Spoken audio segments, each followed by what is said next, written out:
Hello, कैसे हैं आप सब। मैं आपका मेंटर और आप देख रहे हैं लर्न इंग्लिश विदाउट रूल्स का एक नया और fresh session.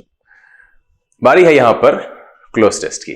Cloze test previous year, जिसके 9वें एपिसोड के साथ एक बार फिर से आपके सामने उपस्थित हुए हैं।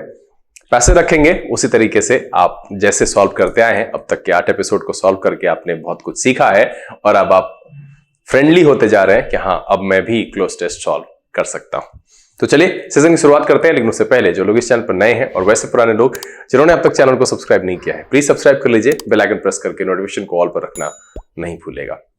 लाइक और शेयर करने में कोताही नहीं कीजिएगा। आप लोग बड़े ही भुलक्कर हैं, कंजूस हैं, तो बिल्कुल याद से लाइक जरूर करिएगा। और अगर वीडियो में कुछ त्रुटि रह जाती है जिस वजह से आप लाइक नहीं करते हैं तो वो मुझे बताइएगा। मैं हर संभव कोशिश करूंगा कि वीडियो को उस लायक बनाया जाए ताकि आप लाइक करना ना भूलें। साथ में अगर मन में कोई दुविधा रह जाए, कोई परेशानी रह जाए, लगे कि सेशन में कुछ हुआ जो मुझे समझ में नहीं आया, तो कमेंट में लिख करके मुझे बताइए। इसके अगले सेशन में उसका जवाब लेकर के जरूर उपस्थित होंगे। चलिए सेशन की शुरुआत करते हैं।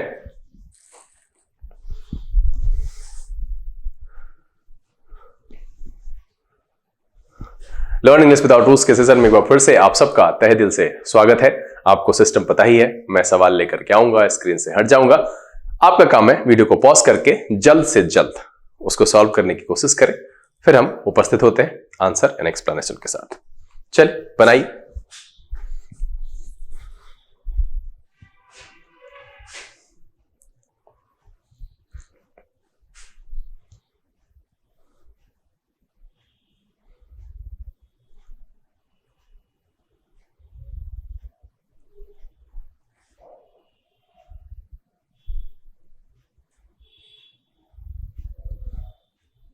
चले, उम्मीद है आप सब ने इसको सॉल्व कर लिया होगा और इंतजार कर रहे होंगे कि फटाफट आंसर बताया जाए। तो चलिए साथ में मिलकर के फिर से एक बार सॉल्व करते हैं।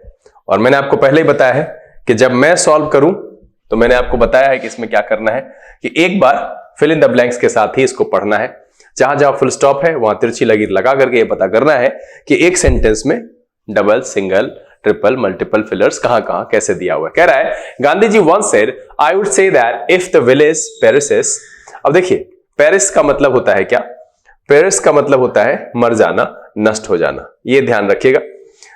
इंडिया विल पेरिस टू, तो यहां पर भी फुल स्टॉप है लेकिन इसमें कोई फिल इन द ब्लैंक्स नहीं है। यहां पर भी है, कोई फिल इन द ब्लैंक्स नहीं है। India will dash more India. अब यहां पर एक है, तो मेरा जो पहला सवाल है वो अकेला है, एक नंबर में अकेला है। अगला देखते हैं, हर own mission in the world will gate dash. और यहां पर भी लग रहा है कि एक फुल स्टॉप होगा।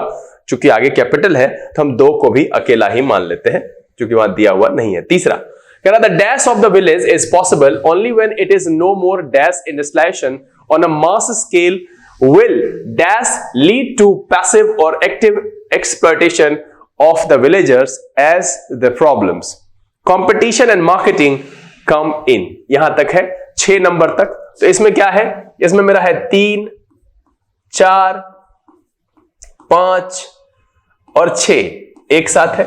चलिए चौथा सवाल देखते हैं। आगे कह रहा है कि therefore we have to dash on the village being self-contained manufacturing mainly for use। यहां पर है 7 नंबर, अकेला है।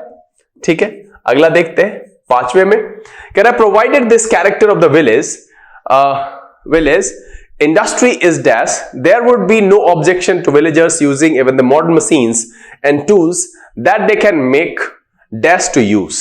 यहां पर आएगा 8 और 9 एक साथ है, 8 और 9 एक साथ है। और छठे नंबर में है अकेला 10वां। तो देखिए इसमें मेरे पास 1, 2, 3, 4 सिंगल फिलर है, 1 नंबर, 2 नंबर, 7 नंबर और 10 नंबर। डबल फिलर है 1, 5 नंबर में 8 और 9।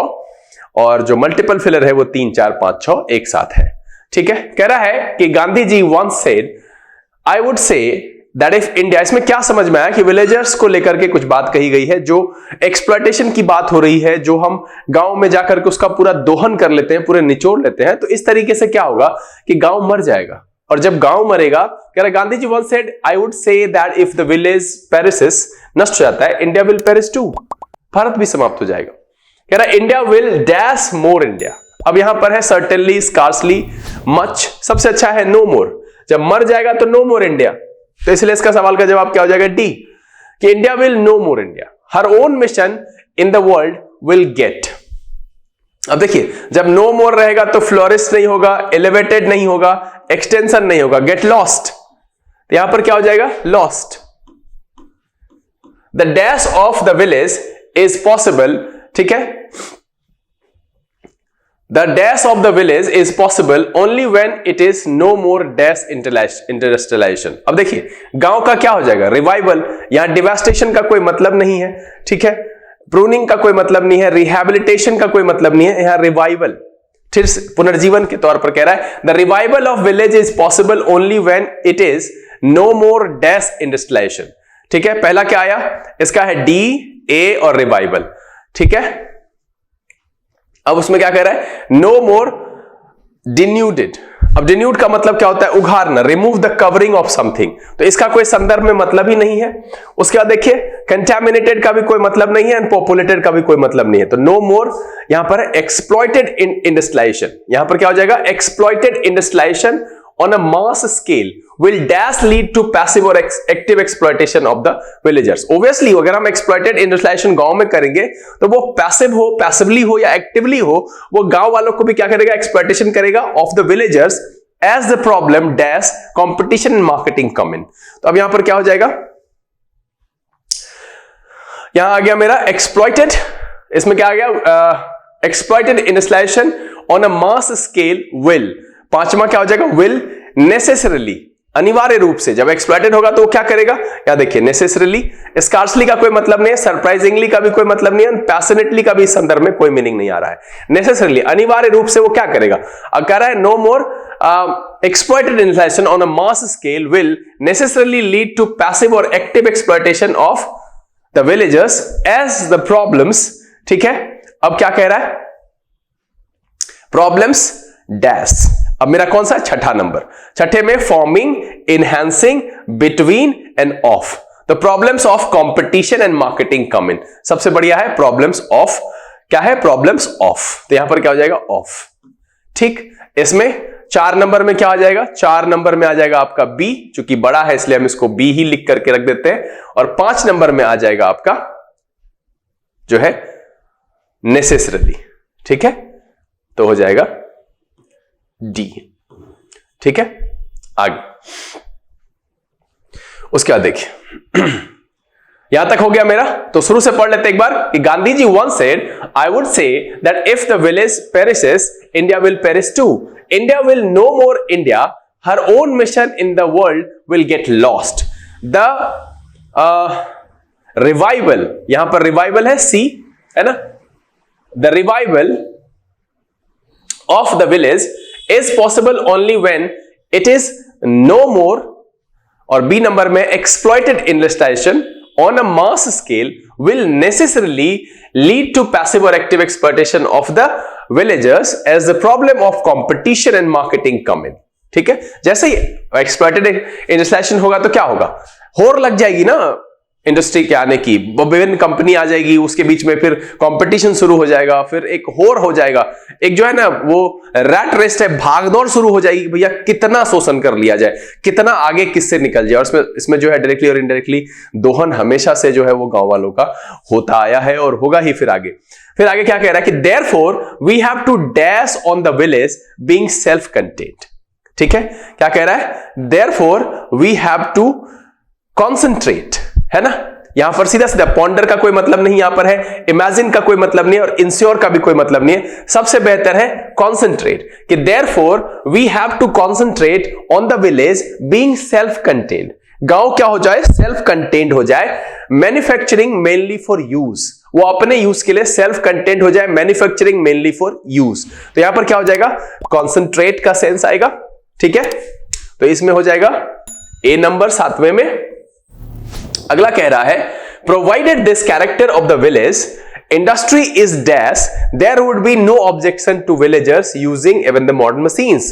ठीक है, अब यहां पर क्या हो जाएगा कि provided this character of the village industry is maintained, यहां पर मेंटेन्ड तीसरा ऑप्शन है ना, regained, neglected, maintained and thwarted. अब थॉट का मतलब होता है व्यर्थ कर देना, रोकना, तो इसका कोई मतलब नहीं है, नेग्लेक्ट का कोई मतलब नहीं है, क्योंकि यहां पर कोई लॉस नहीं है, तो रीगेन का कोई मतलब नहीं है। तो क्या हो जाएगा कि अगर कहते हैं provided this character of the village industries maintained, तो मेंटेन्ड यहां पर हो जाएगा सी, ठीक है। There would be no objection to villagers using even the modern machines and tools that they can make and, अब मेक एंड उसका क्या कह रहा है, and tools that they can make and dash to use. They can make, तो prepare का फिर कोई मतलब नहीं है, हेजिटेट का कोई मतलब नहीं है, प्रपोज का कोई मतलब नहीं, सबसे बेहतर है अफोर्ड टू यूज। यहां पर क्या हो जाएगा, they can make and afford to use, only they dash not be used as a means of exploitation of others, they should not. यहां पर सबसे बेहतर है कि सिर्फ उनको ही जो है इस तरीके से यूज नहीं किया जाना चाहिए कि वो क्या हो जाए, साधन हो जाए दूसरों के एक्सप्लॉयटेशन का, दूसरों के शोषण का। तो एक बार फिर से इसको पढ़ के देख लेते हैं। Gandhi ji once said, I would say that if the village perishes, India will perish too. बिल्कुल, गांव खत्म, भारत खत्म। India will be no more India. Her own mission in the world will get lost. A number option, get lost. उसके बाद कह रहा है the revival, C number option में है, the revival of the village is possible only when it is no more. अब देखिए सबसे बेहतर लगा था exploited industrialization on a mass scale will necessarily lead to, अब देखिए necessarily यहां पर है, अनिवार्य रूप से अगर वो मास स्केल पर होता है तो क्या करेगा, पैसिव और active exploitation of villagers as the problems of competition and marketing come in. मैंने पहले कहा कि जैसे ऐसा होगा, एक्सप्लॉयटेड इंस्टॉलेशन होगा तो मतलब भेड़ चाल हो जाएगी, एकदम पूरा होर लग जाएगा, तो कई सारी इंडस्ट्रीज वहां पर आ जाएगी और घुमा फिरा करके फिर शोषण गांव वालों का ही होगा। कह रहा देयरफॉर वी हैव टू और कॉन्सेंट्रेट, है ना, concentrate on the village being self contained, manufacturing mainly for use, provided this character of the village industry is maintained, there would be no objection to villagers using even the modern machines and tools that they can make and afford, ये B number, to use. Only they should not be used as a means of exploitation of others. उम्मीद तो ये है कि इस 10 सवाल को आपने अच्छे से बनाया होगा और पैराग्राफ थोड़ा समझने वाला था, समझ करके ही शब्द का चुनाव किया होगा और अधिकांश सही हुआ होगा, ज्यादा गलती नहीं हुई होगी। तो सबसे पहले अपने द्वारा प्राप्त किए गए अंक कमेंट में लिख करके मुझे बताइए। साथ में अगर कुछ परेशानी रही है, कुछ दिक्कत हुआ हो तो वो भी मुझे कमेंट में लिखिए, कोशिश करेंगे आसान से आसान शब्दों में उसका निदान लेकर के आपके सामने उपस्थित हो। बहरहाल उम्मीद तो ये है कि ये वीडियो आपको पसंद आया। अगर ये वीडियो अच्छा लगा इसको लाइक कर दीजिए, अब तक चैनल सब्सक्राइब नहीं किया है प्लीज सब्सक्राइब कर लीजिए, बेल आइकन प्रेस करके नोटिफिकेशन को ऑल पर रखना नहीं भूलेगा। समय यहां से विदा लेने का, बहुत जल्द इस तरह के एपिसोड के साथ फिर आपके सामने उपस्थित होंगे। तब तक के लिए आप घर में रहिए, अपना और अपने परिवारजनों का ख्याल रखिए, खुश रहिए, मस्त रहिए, लेकिन पढ़ते लिखते जरूर रहिएगा। लर्निंग दिस विदाउट रूल्स के सिंह से this is B K Singh signing off. Keep reading, keep practising. Thank you, God bless you.